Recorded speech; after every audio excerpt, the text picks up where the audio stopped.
श्री शिवाय नमस्तुभ्यम। जय माता दी। गुप्त नवरात्रि की 9वीं तिथि बड़े सरलतम तरीके से आप सभी को पंचदीपक का उपाय करना है। गुरुजी कहते हैं पूरी नवरात्रि भर आप कुछ नहीं कर पाते हैं तो मात्र 5 दीपक आपके भाग्य की दशा और दिशा को बदलने वाला हो सकता है। सुबह ब्रह्म मुहूर्त में भी कर सकते हैं, शाम को प्रदोष काल में भी कर सकते हैं, इच्छा आपकी है। कब कैसे करना है ध्यान से सुनिए।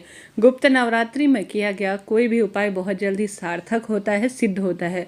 अगर आप सभी पंचदीपक का उपाय नहीं कर पाए तो आप सभी गुरुजी द्वारा बताया गया 2 शिवलिंग वाला उपाय जरूर से कीजिएगा। दोस्तों अंतिम मौका है, बहुत श्रेष्ठ दिन है भाग्य को प्रबल करने के लिए। आप एक बार प्रैक्टिकल करिए, जरूर से आपको इसका सुफल बहुत अच्छा मिलने वाला है।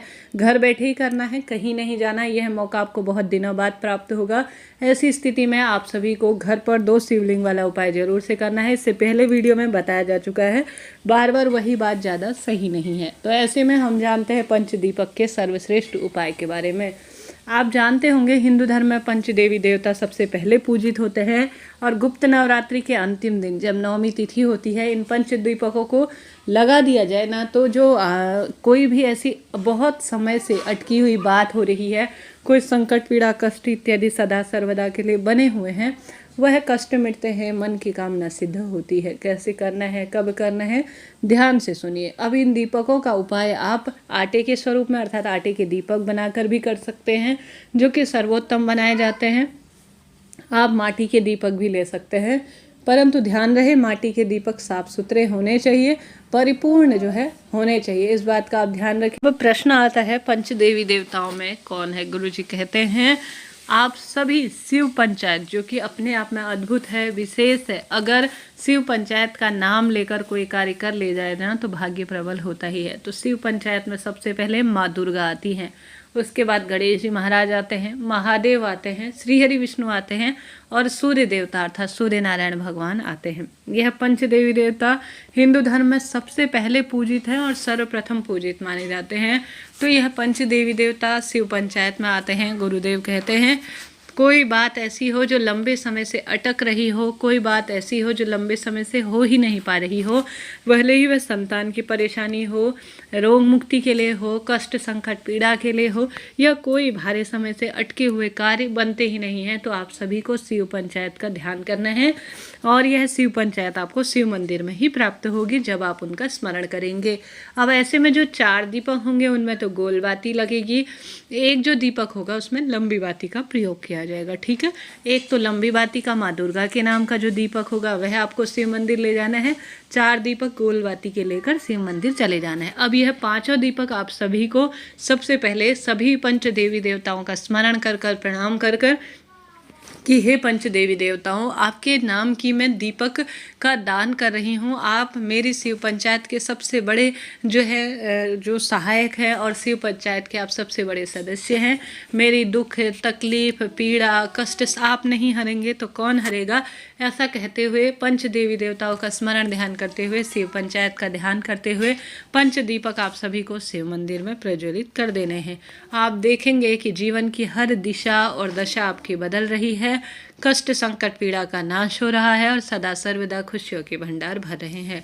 तो शिव पंचायत का स्मरण इतना शक्तिशाली है, इतना विशेष है, इतना महत्वपूर्ण है, जो कि भाग्य को प्रबल कर ही देता है। तो शिव मंदिर जाकर शिव पंचायत के नाम से चाहे तो पूरे दिन भर में करें, चाहे तो रात को करें, इच्छा आपकी है, परंतु शिव पंचायत का यह उपाय अंतिम 9वीं तिथि के दिन भाग्य को प्रबल कर ही देगा। प्रत्यक्ष रूप से यह प्रमाण है जो अपने आप में अद्भुत है। वेद शास्त्रों में भी शिव पंचायत का स्मरण मिलता है।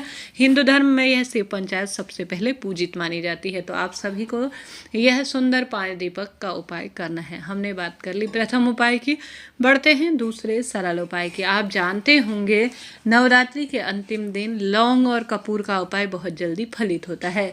आप सभी को अपने हाथ की हथेली में 2 लौंग और 2 कपूर लेना है। ठीक है, 2 लौंग लीजिएगा, 2 कपूर लीजिएगा, पूरे घर में आपको घूमना है, ठीक है, पूरे घर में घूम जाना है, खिड़की दरवाजे खोल लेने हैं, श्री शिवाय नमस्तुभ्यम मंत्र का जाप कर लेना है। घर का मुख्य एरिया अर्थात सेंट्रल एरिया होता है ना, हॉल में आपने देखा होगा मध्य बिंदु गुरुजी कहते हैं, उस स्थान पर आप सभी को अपने मन की कामना कहते हुए कष्ट संकट पीड़ा का नाश हो जाए यह प्रार्थना करते हुए लौंग और कपूर को जला लेना है। अब इसमें से जो उठने वाला हल्का सा धुआं है पूरे घर में घुमाना है, इस बात का भी ध्यान रखें ताकि घर की नकारात्मकता का नाश हो, संकट पीड़ा पूर्ण रूप से खत्म हो जाए। तो प्रयत्न करें आप सभी इस उपाय को भी देर रात्रि तक कर पाए। तो यह बात हो गई प्रथम उपाय की। बढ़ते हैं तीसरे उपाय की तरफ। दो तो हमने बात कर ली, तीसरा उपाय बहुत सरल है, भाग्य को परिवर्तित करता है। अगर नवमी के दिन आप कन्या पूजन कर देते हैं तो अत्यधिक शुभ माना जाता है। माता रानी को लाल रंग की चूड़ी, लाल फूल, लाल चंदन ना हो तो आप सिंदूर का भी प्रयोग कर सकती है, वह भी जो है न मिलने की अवस्था में आप प्रयोग में ले सकते हैं। आप सभी को यह सभी चीज़ें ले जाकर माता रानी के चरणों में अपनी मनोकामना कहते हुए समर्पित कर देना है। फिर देखिए आपके कष्ट पीड़ा का नाश कैसे होता है और सब परेशानी तत्काल दूर हो जाती है। तो शिव पंचायत का स्मरण कर कर आप सभी को यह पंच दीपक का उपाय के साथ साथ इन कार्यों को भी कर लेते हैं तो अति उत्तम इसे कहा जाता है। तो प्रयत्न करें अपने भाग्य की रेखाओं को प्रबल करने के लिए इन सरल से उपायों को आप कर पाएँ। नवरात्रि का अंतिम दिन है, माता रानी को हलवा, पूड़ी, खीर का भोग जरूर से लगाएं।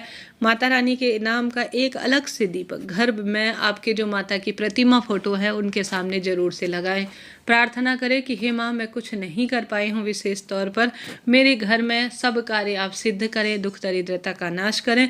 ऐसी प्रार्थना करते हुए माता रानी को लौंग, बताशे का भोग, हलवा पूड़ी का भोग लगाएं। माता रानी को अपनी पीड़ा कहें, संकट कहें और इस सरल से कार्य को करने का प्रयत्न करें। देखिएगा जीवन में परिवर्तन आना ही है। यह बात हो गई सरल से उपाय की। आप सभी को महादेव का सुंदर श्रृंगार या तो 108 सफ़ेद फूल से या 108 चावल से इस दिन जो है अंतिम नवरात्रि के दिन करना चाहिए। यह कार्य भी श्रेष्ठ माना जाता है हर कार्य की सिद्धि के लिए, दुख दरिद्रता का नाश करने के लिए। जीवन में दुख दरिद्रता बढ़ रही हो तो माता रानी का सुंदर श्रृंगार 16 श्रृंगार के स्वरूप में कर सकते हैं। माता रानी को लाल फूलों की माला आप सभी समर्पित कर सकते हैं।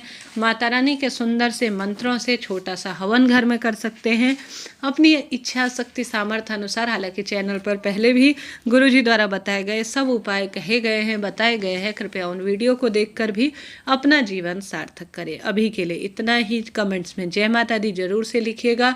सुंदर स्वरूप में महादेव का पूजन करें, स्मरण करें, ध्यान करें। नवरात्रि का अंतिम दिन है, महादेव की पूजा से जो है माता रानी प्रसन्न होती है और माता रानी की पूजा से महादेव स्वयं ही प्रसन्न हो जाते हैं। तो जितना संभव हो महादेव, माँ पार्वती और की पूजा में अपना समय व्यतीत करें। साथ के साथ आप सभी आवश्यक रूप से दुर्गा चालीसा का पाठ कर सकते हैं, शिव चालीसा का भी पाठ कर सकते हैं। यह भी श्रेष्ठ कार्य है और बहुत सरल कार्य है जो घर में आप करते हैं तो घर में नकारात्मक ऊर्जाओं का नाश होता है और सकारात्मकता पूर्ण रूप से घर करती है। जय श्री